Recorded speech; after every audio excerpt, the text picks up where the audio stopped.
오늘도 이 자리에 찾아와 주셔서 고맙습니다. 문득 이런 생각이 드신 적 있으십니까? 내가 아프면 어떡하지? 내가 누워버리면 우리 아이들 인생에 짐이 되는 건 아닐까? 밤에 잠자리에 누우셨는데 천장이 유난히 멀게 느껴지는 날, 가슴 한쪽이 까닭없이 서늘해지는 날, 그 생각이 마음을 짓누르고 계셨다면 오늘 이 시간만큼은 그 무거운 마음 잠시 내려놓고 가셨으면 좋겠습니다.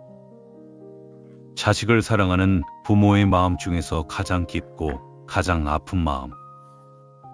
짐이 되고 싶지 않다.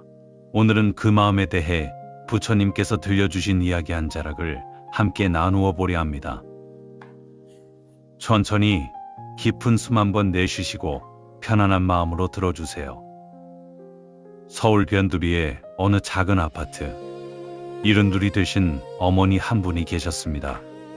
이름은 그저 영애 씨라고 해두겠습니다.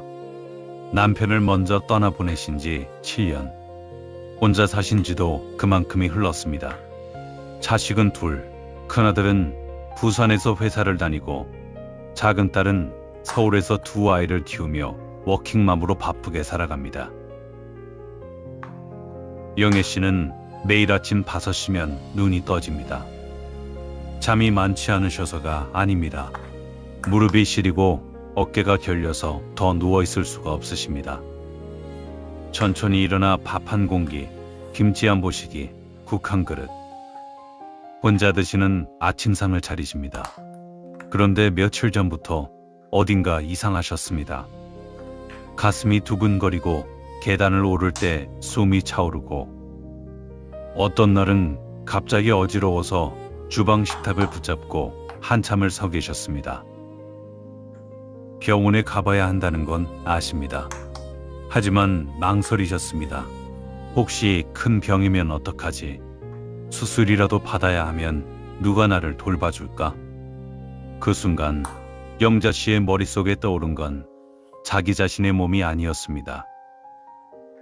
부산에서 출퇴근하느라 지친 큰아들의 얼굴, 두 아이 키우느라 새벽까지 끼어있는 작은 딸의 얼굴. 내가 아프다고 하면 저 애들이 회사를 빠지고 와야 할 텐데, 내가 누워버리면 저 애들 인생에 큰 짐이 될 텐데. 영애 씨는 결국 병원에 가지 않으셨습니다. 대신 그날 밤 서랍 깊숙이 넣어두었던 통장을 꺼내 한참을 바라보셨습니다. 거기에는 평생 모으신 작은 돈이 조용히 잠들어 있었습니다. 이거라도 남겨주고 가야 할 텐데, 이걸로 장례비는 되겠지. 그 밤 영애 씨는 베개에 얼굴을 묻고 소리 없이 우셨습니다. 자식이 미워서가 아닙니다. 자식이 야속해서도 아닙니다. 너무 사랑해서, 너무 미안해서, 그래서 우셨습니다. 혹시 이 이야기를 들으시면서 영자 씨의 마음이 어딘가 낯설지 않게 느껴지셨다면, 오늘 이 시간은 바로 당신을 위한 시간입니다. 부처님께서 깨달음을 얻으신 후 세상을 다니시며 가르침을 펴고 계셨을 때의 일입니다. 그 무렵 카필라성의 왕, 부처님의 아버지이신 정번왕께서 병이 깊으셨습니다. 연세가 많으셨고 몸도 더는 버티기 어려운 상태였습니다. 신하들이 정반왕 때 여쭈었습니다. 대왕이시여, 멀리 계신 태자님께 사람을 보내겠습니다. 얼른 모시고 오겠습니다. 그러자 정반왕께서 조용히 고개를 저으셨다고 합니다. 아니다. 시타르타는 지금 더 큰 일을 하고 있다. 수많은 사람들을 구하고 있다. 이 아비 하나 때문에 그 길을 멈추게 할 수는 없다. 신하들은 가슴이 위어졌습니다. 평생 단 하나뿐인 아들, 출가하여 떠난 뒤로 얼마나 그리워하셨던 아들이었는데, 그런데 정작 임종을 앞두고도 오라는 말 한마디를 못하시는 것입니다. 이유는 단 하나였습니다. 내가 아들의 짐이 되고 싶지 않다. 부모의 마음, 그 마음은 2500년 전이나 지금이나 조금도 다르지 않았던 것입니다. 그러나 부처님께서는 신통력으로 아버지의 상태를 알아차리셨습니다. 부처님은 곧바로 제자들과 함께 카필라성으로 향하셨습니다. 먼 길을 걸어 아버지의 병상 앞에 도착하셨을 때 정관왕께서는 눈을 뜨시고 아들을 바라보셨습니다. 야위신 얼굴, 그러나 그 눈에는 이전에 없던 깊은 평온이 깃들어 있었습니다. 부처님께서 아버지의 손을 잡으시고 이렇게 말씀하셨다고 전해집니다. 아버님, 지금 이 순간 저는 어디에도 있지 않습니다. 오직 아버님 곁에 있습니다. 아무 걱정도 아무 미안함도 가지지 마십시오. 정관왕께서는 그 말씀에 조용히 미소 지으셨다고 합니다. 그리고 며칠 후 편안히 눈을 감으셨습니다. 부처님께서는 아버지의 관을 직접 매셨습니다. 왕의 신분이셨던 아버지. 그러나 부처님께는 세상의 모든 가르침보다도 먼저 한 사람의 아들이셨습니다. 제자들이 놀라 부처님, 어찌 직접 매십니까? 라고 여쭈었을 때 부처님께서는 이렇게 답하셨다고 합니다. 부모의 은혜는 하늘과 같고 바다와 같다. 자식이 부모를 위해 할 수 있는 일은 이 세상에 그리 많지 않다. 지금 이 순간이 바로 그 순간이다. 여기서 우리는 두 가지를 함께 보아야 합니다. 하나는 아버지 정관왕의 마음, 내가 아들의 지인이 되고 싶지 않다. 다른 하나는 아들 부처님의 마음, 아버지의 곁에 있을 수 있어 나는 진심으로 감사하다. 부모는 짐이 되지 않으려 하시고 자식은 곁에 있을 수 있어 감사해야 합니다. 그런데 어쩌면 우리는 이 두 마음 사이에서 조금 길을 잃고 있는지도 모릅니다. 부처님께서는 훗날 이렇게 말씀하셨다고 전해집니다. 부모가 자식에게 줄 수 있는 가장 큰 선물은 재산도 명예도 유산도 아니다. 함께한 시간이다. 그리고 자식이 부모에게 드릴 수 있는 가장 큰 선물 또한 함께하는 시간이다. 여러분, 혹시 이런 생각 해보신 적 없으십니까? 내가 아프지 않아야 한다. 내가 건강해야 자식이 편하다. 내가 빨리 가야 자식이 덜 고생한다. 그 마음 얼마나 깊고 얼마나 거룩한 마음입니까? 그러나 부처님의 이야기는 우리에게 이렇게 말해줍니다. 부모님, 당신이 짐이라고 생각하시는 그 시간이 실은 자식에게는 가장 소중한 시간일 수 있습니다. 자식이 부모를 돌볼 수 있는 시간, 그 시간은 자식에게도 평생의 선물이 됩니다. 부모의 손을 잡아드릴 수 있는 시간, 부모의 밥상을 차려드릴 수 있는 시간, 부모의 이야기를 들을 수 있는 시간, 그 시간이 없으면 자식은 평생 후회하며 살아갑니다. 한 번만 더 안아드릴걸, 한 번만 더 전화드릴걸, 한 번만 더 찾아뵐걸. 부모는 짐이 아닙니다. 부모는 자식이 마지막으로 효도할 수 있는 이 세상의 마지막 기회입니다.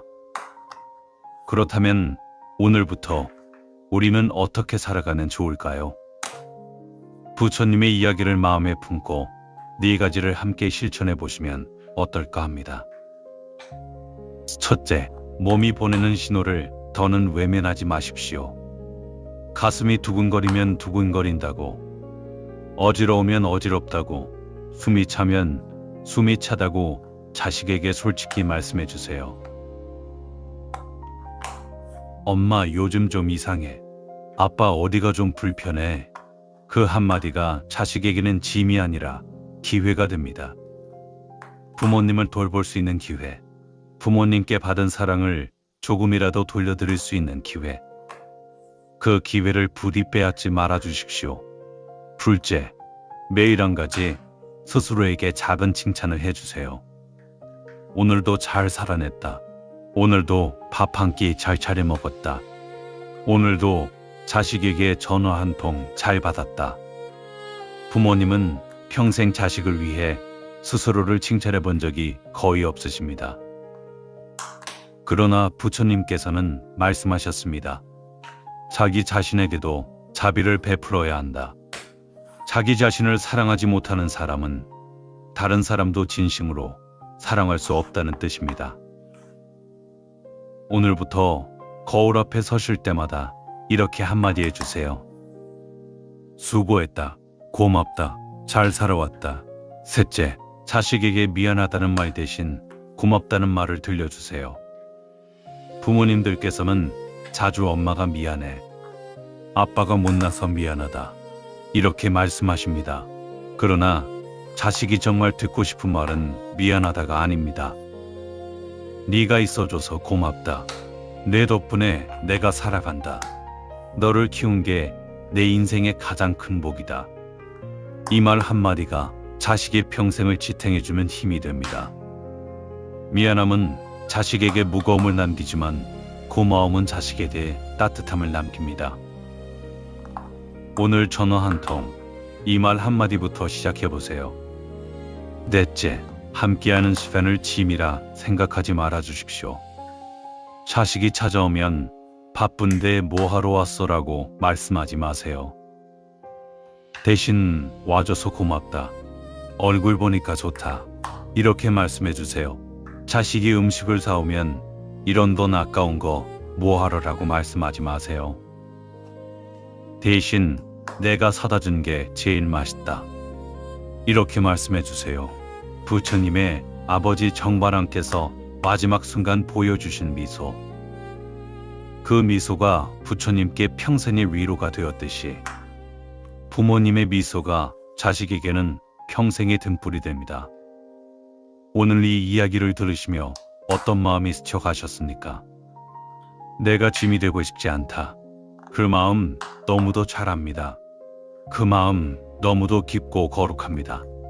그러나 부디 기억해 주세요. 당신은 짐이 아닙니다. 당신은 자식에게 이 세상이 줄 수 없는 가장 큰 선물입니다. 당신의 손을 잡을 수 있는 시간, 당신의 목소리를 들을 수 있는 시간, 당신과 마주 앉아 밥 한 끼 먹을 수 있는 시간.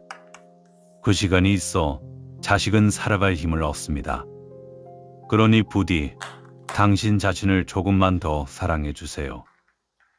당신의 몸을 조금만 더 아껴주세요. 당신의 마음을 조금만 더 다독여 주세요. 부처님께서 마지막에 말씀하셨다고 합니다. 세상에 갚을 수 없는 은혜가 둘이 있으니 하나는 어머니의 은혜요, 하나는 아버지의 은혜이다. 당신은 그런 분이십니다. 오늘 밤 잠자리에 드시기 전 이 한마디만 스스로에게 들려주세요. 나는 짐이 아니다. 나는 선물이다. 당신의 마음에 오늘도 한 조각의 평화가 깃들기를 염원합니다.